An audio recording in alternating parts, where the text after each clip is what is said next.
बहुत समय पहले की बात है। एक घना जंगल था, जहां सूरज की किरणें भी मुश्किल से जमीन तक पहुंचती थीं। उस जंगल में एक विशालकाय भालू रहता था, जिसका शरीर काली रेशमी बालों से ढका हुआ था। वो शांत स्वभाव का था, लेकिन अकेला। वहीं पेड़ों की डालियों पर एक फुर्तीला और चंचल बंदर भी रहता था, जो पूरे जंगल में अपनी हरकतों के लिए मशहूर था। एक दिन दोपहर की धूप बेहद तेज थी। भालू अपने गुफानुमा घर से निकलकर पानी की तलाश में झील की ओर जा रहा था। रास्ते में एक ऊंचा बरगद का पेड़ पड़ा, जिसकी छांव बहुत ठंडी और सुकून देने वाली थी। भालू ने वहीं रुकने का फैसला किया। उसी पेड़ पर ऊपर की डाल पर बंदर झूला झूल रहा था। जैसे ही उसने भालू को नीचे आते देखा, उसकी आंखों में शरारत की चमक आ गई। वो धीरे धीरे एक सूखी डाल से पत्तों की वर्षा करने लगा, जो सीधे भालू के ऊपर गिरी। भालू ने सिर उठाकर देखा, लेकिन कुछ नहीं किया। उसने बस करवट बदली और फिर आंखें बंद कर ली। बंदर को ये और भी मजेदार लगा।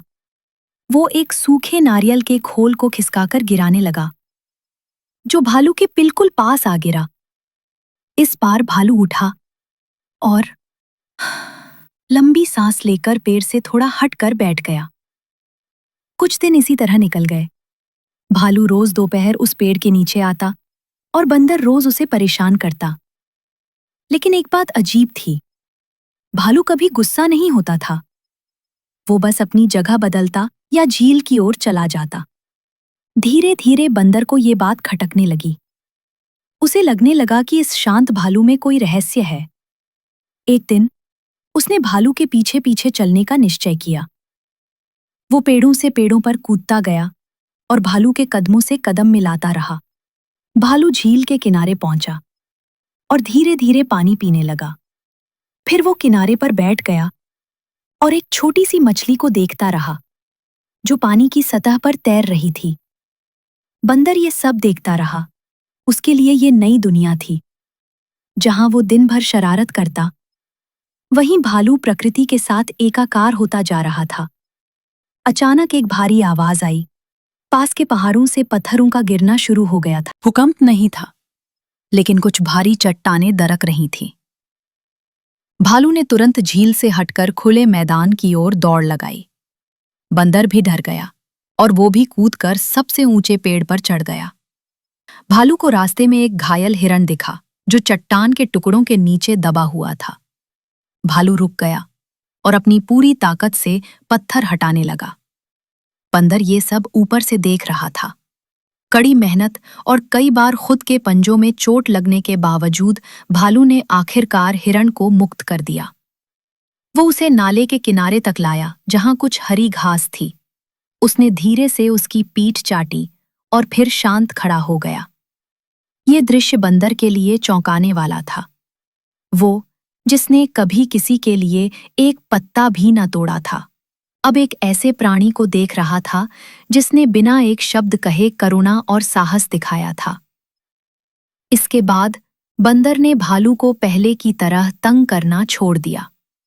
वो बस दूर से बैठकर उसे देखता, कभी पास आता तो सिर हिलाता और कभी उसके पीछे पीछे झील तक जाता। एक दिन बंदर ने खुद से एक अनोखा निर्णय लिया। उसने जंगल के छोटे जानवरों के लिए खाने का एक छोटा सा कोना बनाया, जहां वो फल और बीज जमा करने लगा। उसकी हरकतें अब औरों के लिए हानिकारक नहीं, बल्कि मददगार होने लगीं। समय के साथ भालू और बंदर के बीच एक अलिखित मित्रता बन गई। वे कभी बोलते नहीं थे, न ही कोई इशारा करते। बस एक मौन समझ थी जो उनके बीच थी। भालू जब झील पर होता, तो बंदर ऊपर की डाल से उसके लिए पके फल गिराता, और जब बंदर सोता, तो भालू उसके नीचे की जमीन पर गश्त लगाता, ताकि कोई शिकारी पास न आ सके। एक बार जंगल में आग लग गई।